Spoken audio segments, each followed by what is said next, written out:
ആഴ്ചയിൽ ഒരു ദിവസം കടലക്കറിക്കുള്ള മസാല ഉണ്ടാക്കി വെച്ച് കഴിഞ്ഞാൽ നമുക്ക് ഇൻസ്റ്റൻ്റായിട്ട് കടലക്കറി ഉണ്ടാക്കിയെടുക്കാം. വളരെ എളുപ്പത്തിൽ ഒരു 5 മിനിറ്റ് കൊണ്ട് കടലക്കറി റെഡിയാവും.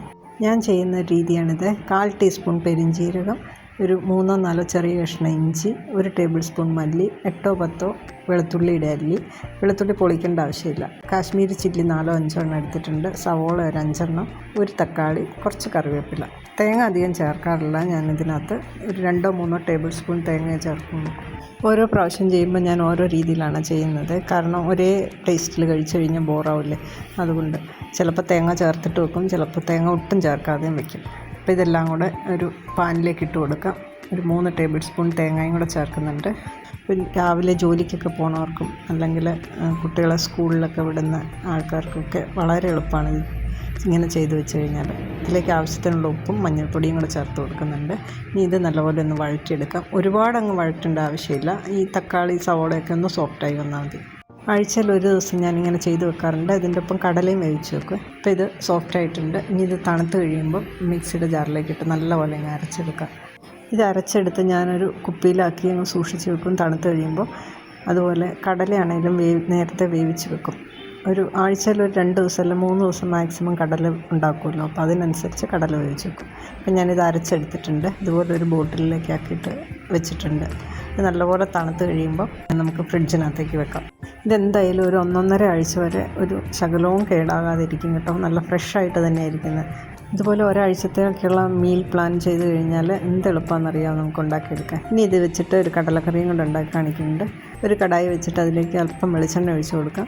കുറച്ച് കടുക് ഇട്ട് പൊട്ടുമ്പോഴേക്കും അതിലേക്ക് 2 മുളക് മുറിച്ചതും കറിവേപ്പിലയും കൂടെ ഇട്ട് കൊടുക്കാം. ഞാൻ ആദ്യമേ തന്നെ കടുക് വറുത്തിട്ടാണ് കടല ഉണ്ടാക്കുന്നത്. കടുക് വറുത്ത് അതങ്ങ് മാറ്റി വെക്കും. എന്നിട്ട് ഞാൻ അതിലേക്ക് തന്നെ കടല ഉണ്ടാക്കും. ഇനി ഇതിലേക്ക് ഉള്ളി അരിഞ്ഞതും കൂടെ ചേർക്കാം. ഇത് നന്നായിട്ടൊന്ന് വഴറ്റിയെടുക്കാം. കടുക് വറുക്കുന്ന അവസാനം ചെയ്താലും മതി. ഞാൻ രാവിലത്തെ ധൃതിക്കിടയിൽ ഇങ്ങനെ ഒറ്റ പാത്രത്തിൽ എല്ലാ കാര്യങ്ങളും അങ്ങ് ചെയ്യും. അപ്പോൾ ഉള്ളി മൂത്തിട്ടുണ്ട്. ഞാനിതൊരു ചെറിയ പാത്രത്തിലേക്ക് അങ്ങ് മാറ്റി വെക്കുകയാണ്. ഇതിലേക്ക് തന്നെ കടലക്കറി ഉണ്ടാക്കാം. അപ്പോൾ ഒരു 3 ടേബിൾ സ്പൂൺ മസാല ഞാനിതിനകത്തേക്ക് ഇടുന്നുണ്ട്. ഇനി എണ്ണയൊന്നും ചേർക്കേണ്ട കാര്യമില്ല. അപ്പോൾ ഞാനെടുക്കുന്നത് ഒരു 3 പേർക്ക് കൂട്ടാൻ പാകത്തിന് കടലക്കറി വെക്കാൻ വേണ്ടിയിട്ടാണ് എടുക്കുന്നത്. അപ്പോൾ ഓരോരുത്തരും അവരവരുണ്ടാക്കുന്ന ക്വാണ്ടിറ്റിക്ക് അനുസരിച്ച് വേണം ചേർക്കാനായിട്ട്. ഇതൊന്ന് ചൂടാകുമ്പോഴത്തേക്കും ഇതിലേക്ക് ഞാൻ മീറ്റ് മസാലയാണ് ചേർത്ത് കൊടുക്കുന്നത്. ഒരു 1/4 ടീസ്പൂൺ മാത്രമേ ചേർക്കുന്നുള്ളൂ, ഒരുപാട് വേണ്ട. മീറ്റ് മസാല ചേർത്തിട്ട് കടലക്കറി വെക്കുമ്പോൾ ഉണ്ടല്ലോ, ബീഫൊക്കെ കറി വെക്കുമ്പോൾ വരുന്ന ഒരു സ്മെല്ലില്ലേ, അതുപോലത്തെ സ്മെല്ലാണ് വരുന്നത്. ഇതിൻ്റെ ടേസ്റ്റും കുറച്ച് ഡിഫറെൻ്റ് ആയിരിക്കും. അപ്പോൾ ഇതൊന്ന് ചൂടാകട്ടെ. മസാല ഒന്ന് ചൂടായി കഴിയുമ്പോഴേക്കും ഇതിലേക്ക് അല്പം ഉപ്പും കൂടെ ചേർത്ത് കൊടുക്കാം. ഇത് മസാലയ്ക്കകത്ത് ഓൾറെഡി നമ്മൾ ഉപ്പ് ചേർത്തിട്ടുണ്ട്. അപ്പം കടലയിലേക്ക് വേണ്ട ഉപ്പാണ് ഈ ചേർക്കുന്നത്. കടല ഉപ്പിടാതെയാണ് ഞാൻ വേവിച്ച് വെച്ചേക്കുന്നത്. ഇതുപോലെ തന്നെ കടലയും ഞാൻ കൂടുതൽ വേവിച്ച് വെക്കും. അതായത് ഒരാഴ്ച ഒരു 3 പ്രാവശ്യമെങ്കിലും കടല വെക്കത്തക്ക രീതിയിലുള്ളത് ഞാൻ വേവിച്ച് വെക്കും. അപ്പം അങ്ങനെ വേവിച്ചിട്ട് ഇതുപോലെ ഒരു സ്റ്റീലിൻ്റെ പാത്രത്തിലേക്കാക്കിയിട്ട് അടച്ചു വയ്ക്കും. അപ്പം ഇതിപ്പം ഞാൻ ഒരു 2 കടലക്കറി വെച്ച് കഴിഞ്ഞിട്ടുണ്ട് ഓൾറെഡി. ഇനി ഒരു കടലക്കറിക്കൂടെയുള്ള കടലയുള്ളൂ ഇത്. ഇങ്ങനെ ഒരു 2 സംഭവം റെഡിയാക്കി നമ്മുടെ കയ്യിലെപ്പോഴും ഉണ്ടെങ്കിൽ എപ്പോൾ വേണമെങ്കിലും നമുക്ക് പെട്ടെന്ന്, ഇപ്പം രാത്രിയിലാണെങ്കിലും എന്തെങ്കിലും ഉണ്ടാക്കാൻ, ഇടിയപ്പോ എന്തെങ്കിലും ഉണ്ടാക്കണമെങ്കിൽ അതിൻ്റെ ഒപ്പം കടലക്കറി പെട്ടെന്ന് എടുത്തിട്ട് ഇൻസ്റ്റൻ്റായിട്ട് ഉണ്ടാക്കിയെടുക്കാനായിട്ട് പറ്റും. കുറച്ചിതുപോലെ ഒന്ന് പ്ലാൻ ചെയ്ത് കഴിഞ്ഞാൽ നമ്മൾ 24 മണിക്കൂറും അടുക്കളയിൽ കിടക്കുന്ന ഒഴിവാക്കാൻ പറ്റും.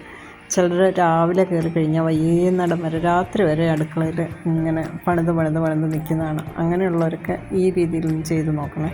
മസാല ഒന്ന് ചൂടായിട്ടുണ്ട്. ഒരുപാട് സമയമൊന്നും ഇളക്കേണ്ട ആവശ്യമില്ല. ഇനി ഇതിലേക്ക് ആവശ്യത്തിന് കടല ചേർത്ത് കൊടുക്കാം. വെള്ളം ഇപ്പോൾ ചേർക്കരുത്. കടലയിലേക്ക് ആ മസാല ഉപ്പുമൊക്കെ ഒന്ന് പിടിക്കട്ടെ, ഒന്ന് വരട്ടിയെടുക്കാം. ചെറിയ ഫ്ലെയിമിലിട്ടിട്ട് ഇടയ്ക്കൊന്ന് ഇളക്കി കൊടുത്താൽ മതി. ഇപ്പോൾ ചാനൽ സബ്സ്ക്രൈബ് ചെയ്യാതെ കാണുന്നവരാരെങ്കിലും ഉണ്ടെങ്കിൽ ഒന്ന് സബ്സ്ക്രൈബ് ചെയ്ത് സപ്പോർട്ടും കൂടെ ചെയ്യണം കേട്ടോ. ഇപ്പോൾ കടലയിലേക്ക് ആവശ്യത്തിനുള്ള മസാല ഉപ്പൊക്കെ പിടിച്ചിട്ടുണ്ട്. അതിനകത്തുണ്ടായിരുന്ന ആ വെള്ളമൊക്കെ ഒന്ന് വറ്റി കുഴഞ്ഞിട്ടുണ്ട്. ഇനി ഇതിലേക്ക് നമുക്ക് കടലയ്ക്കകത്ത വെള്ളം തന്നെ ഒഴിച്ചു കൊടുക്കുക. ഇതിലേക്ക് പച്ചവെള്ളം ഒഴിക്കരുത്, ചെറു ചൂടുവെള്ളം ഒഴിച്ചു കൊടുത്താൽ മതി. അപ്പം ഗ്രേവി ആവശ്യത്തിനുള്ളതായി. ഇനി ഇതിലേക്ക് ഞാൻ ഒരു ഇൻഗ്രീഡിയൻറ്റും കൂടെ ചേർക്കുന്നുണ്ട്. അല്പം തേങ്ങാപ്പാൽപ്പൊടി. കുറച്ച് തേങ്ങ കുറവാണെന്ന് എനിക്ക് തോന്നി, അതുകൊണ്ട് ഞാൻ 1 ടീസ്പൂൺ തേങ്ങാപ്പാൽപ്പൊടിയും കൂടെ ചേർക്കുന്നുണ്ട്.